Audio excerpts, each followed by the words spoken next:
Empezaremos hablando del almanaque equivocado de la dinastía Ming. Ajá. En los tiempos de la dinastía Ming, aquella dinastía donde se construía porcelana que después sería hecha añicos en las películas de James Bond. Exactamente. En tiempos de la dinastía Ming, la ley de la China era el Tao, la ley del universo, con arreglo a la cual las estrellas se movían, la luna caminaba por el cielo, el sol se oscurecía, las cañas nacían de la tierra, los arroyos corrían, los mares vibraban. El hombre debía incorporar su vida o su trabajo a la obra del Tao, del camino. Solo cuando lo lograba le eran accesibles la felicidad y el bienestar en armonía con el orden divino. Acerca del taoísmo hemos hablado muchas veces, e incluso de su ilustre fundador, Lao Tse. Hay una oración fundante que dice: el hombre sigue las reglas de la tierra porque la tierra es más grande que el hombre. La tierra sigue las reglas del cielo porque es más grande el cielo que la tierra. El cielo sigue las reglas del Tao, que es más grande que el cielo. Y el Tao sigue sus propias reglas porque nada más grande hay. Y eso explica casi nada. Pero Está muy bien. Para lograr la armonía con el orden divino, el emperador proveía a sus súbditos todos los años un calendario exacto. Se trataba del libro de instrucciones para los tiempos. Así se llamaba el calendario. bueno, Muy bien. Es un buen nombre, ¿no?, para un almanaque. Libro de instrucciones para los tiempos. Era creado todos los años por el Tribunal de la Matemática y se colgaba en la pared sur del Palacio Imperial. Nada de colgar un almanaque en cualquier lado, como hacen algunos. sí, en la cocina. Que reciben el almanaque del tintorero de la esquina, le encajan una tachuela y lo ponen contra... en la heladera lo ponen. Porque, bien. Primero, el almanaque que uno cuelga con chinches en la alacena no es chino, No. sino japonés, y proviene de una tintorería, y únicamente tiene los días, los feriados, y no tiene instrucciones, De nada. ni predicciones sobre eclipses, ni nada que se le parezca. Aquel almanaque, en cambio, tenía toda clase de material interesante. Se sabía ya que el año tenía 365 días y 6 horas, y que 19 vueltas del Sol coincidían con 325 vueltas de la Luna, como sabe cualquiera. Sí. Valiéndose de clepsidras, es decir, de relojes de agua, se habían determinado los tiempos de culminación de las estrellas más importantes, el de circunvalación de la Luna y los planetas con gran exactitud. Es decir, que los astrónomos chinos tenían suficiente base como para pronosticar acontecimientos celestes. Conforme a un rito especial, se editaba todos los años un nuevo calendario. Los empleados del Tribunal Matemático iban en traje de gala y en procesión al pabellón del dragón, al Jovenpa del Gondra, y allí depositaban los calendarios destinados al emperador y a sus esposas con toda pompa, con toda solemnidad, en una ceremonia de lo más aburrida, donde concurrían infinidad de alcahuetes. La sede de Alboises parece Sí, eso. sí. Con letra roja y negra se anunciaban los días favorables y desfavorables.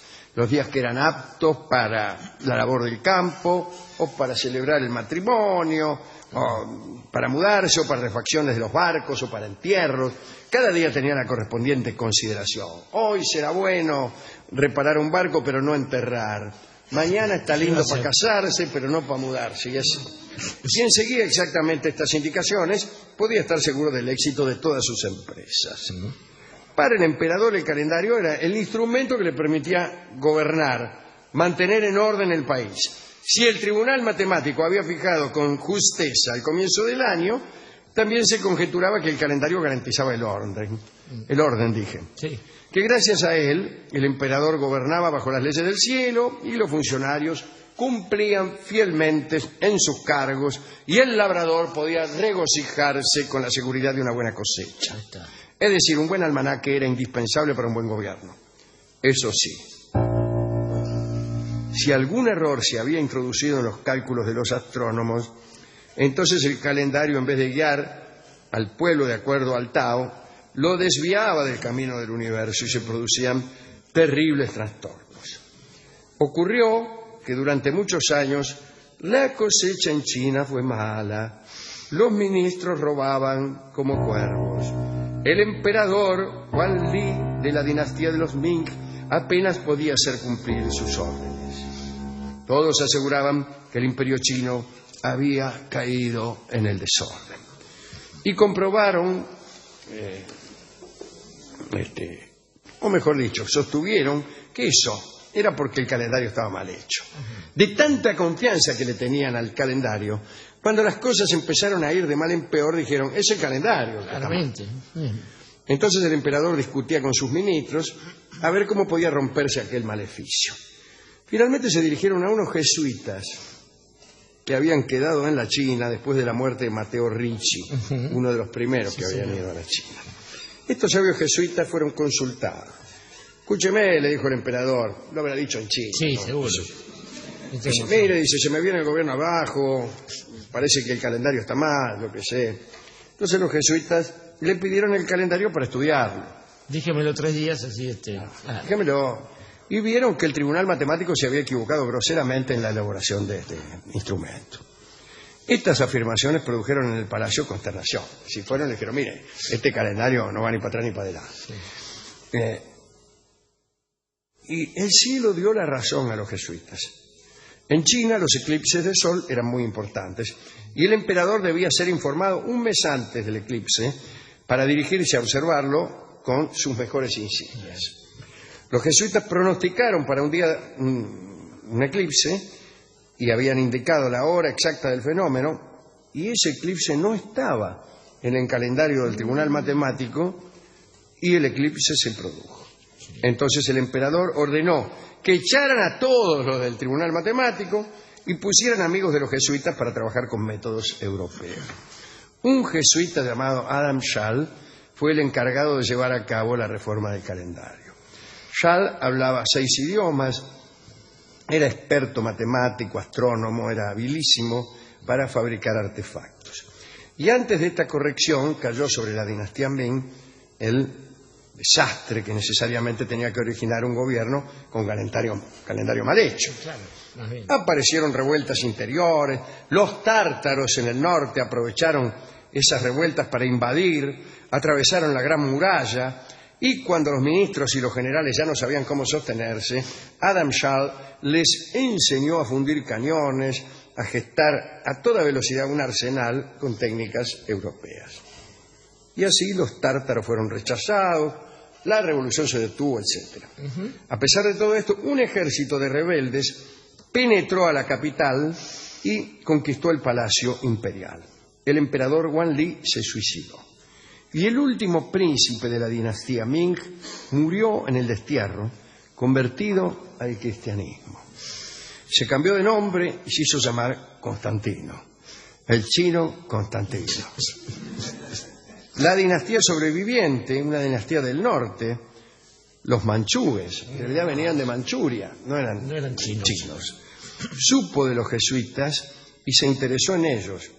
Y a los jesuitas realmente les daba igual quién gobernara en China.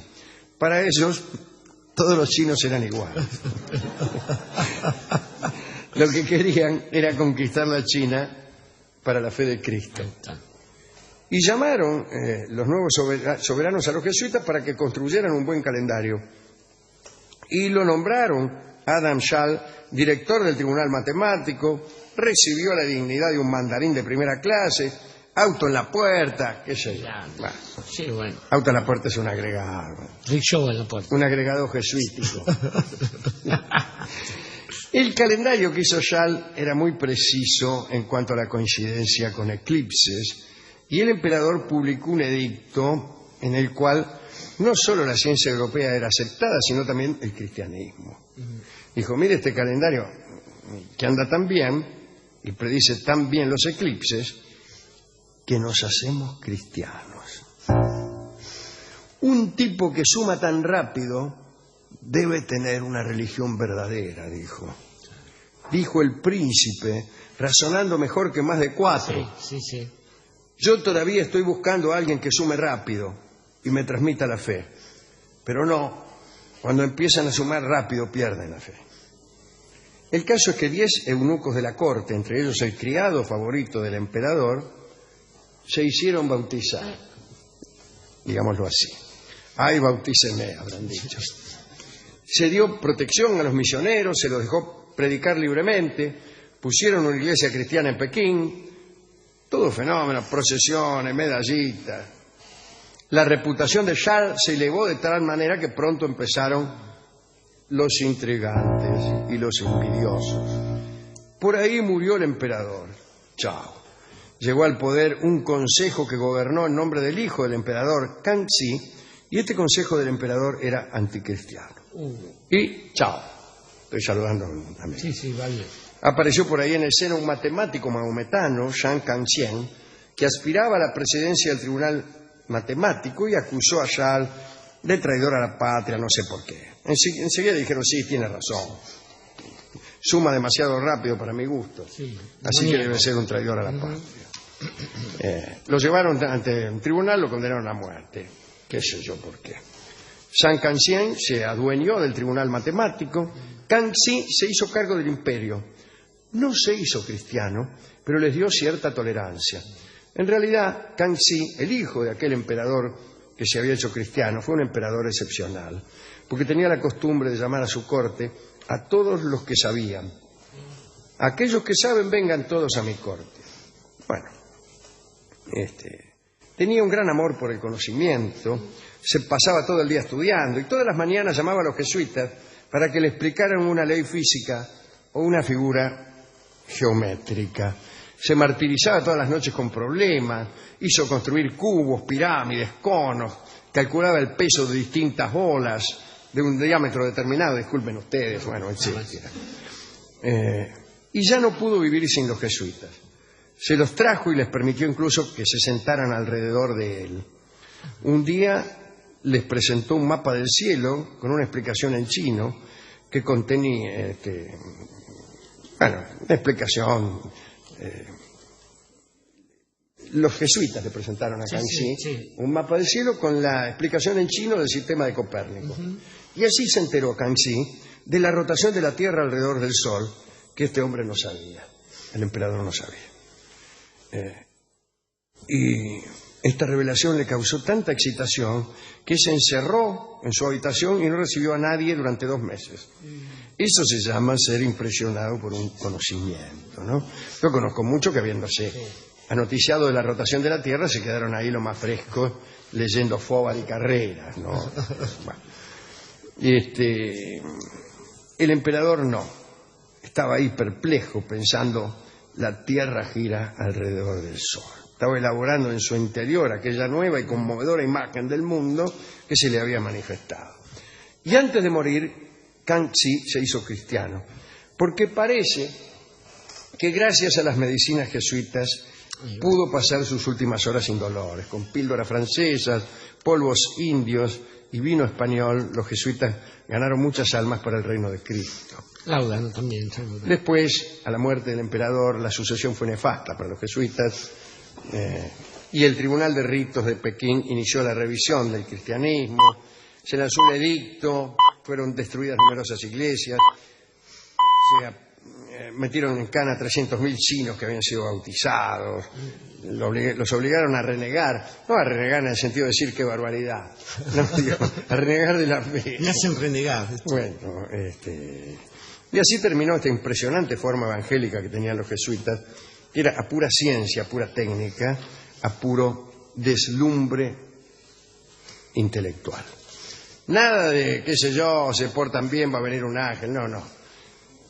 Hemos descubierto que el Sol gira, que la Tierra gira alrededor del Sol. ¿Cómo lo descubrió? Y mire, bla, bla. Había un tipo que se llamaba Copérnico y estudió las trayectorias aparentes de los planetas, vio que eran irregulares, hizo la siguiente conjetura, etcétera, etcétera. Y entonces el oyente dice, si estos tipos piensan así, sus creencias religiosas deben ser más o menos buenas.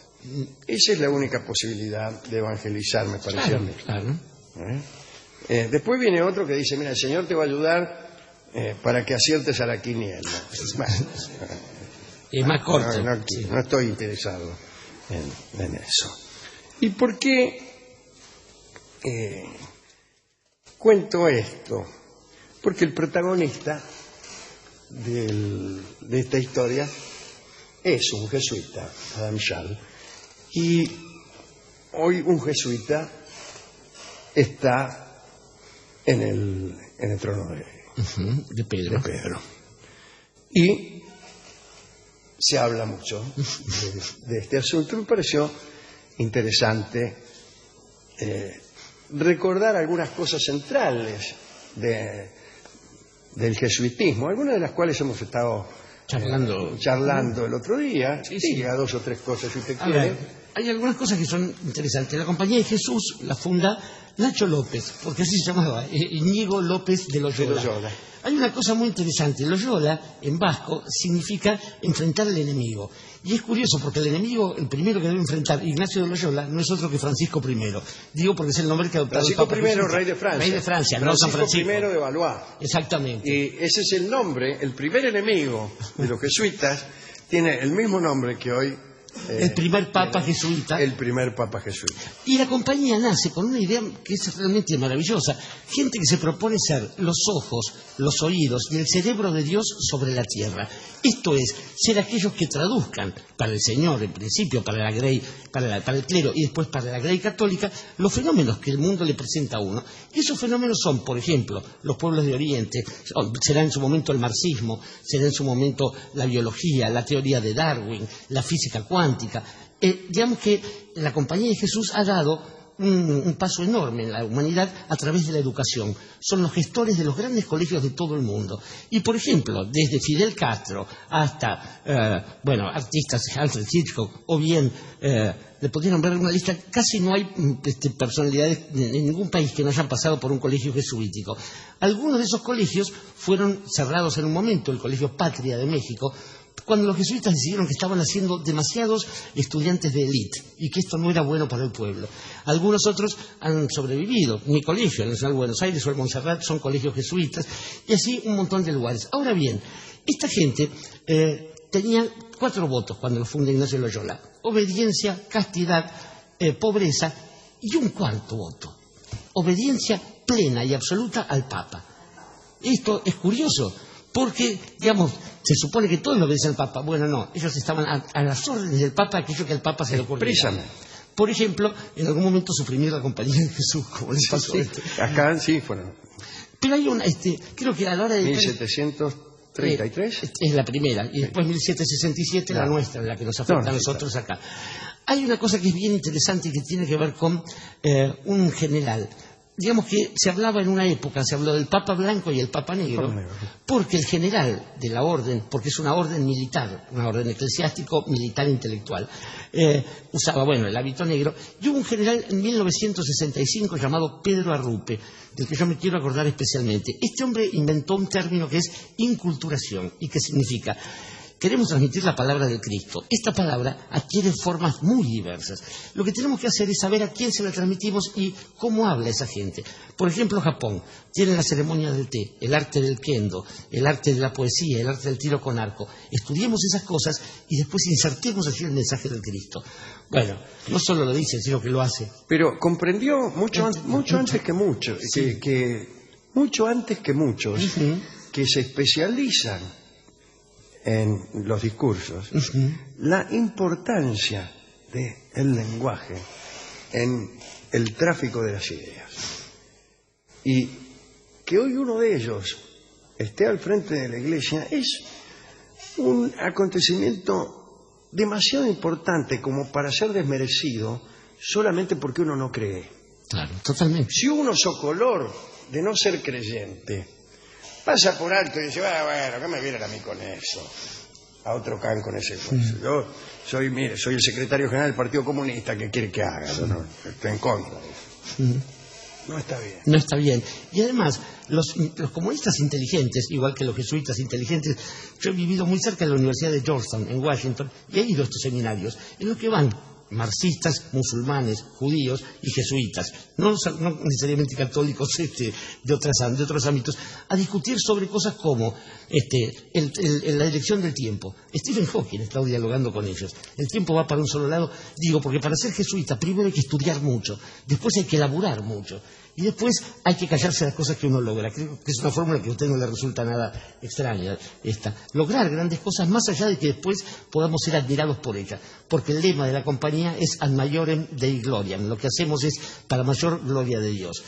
Y finalmente hay un costado lateral de esto. A mí también han sido, por supuesto, acusados de todas las conspiraciones y eso. Y es que son los únicos tipos de la Santa Madre Iglesia preparados para enfrentar al demonio.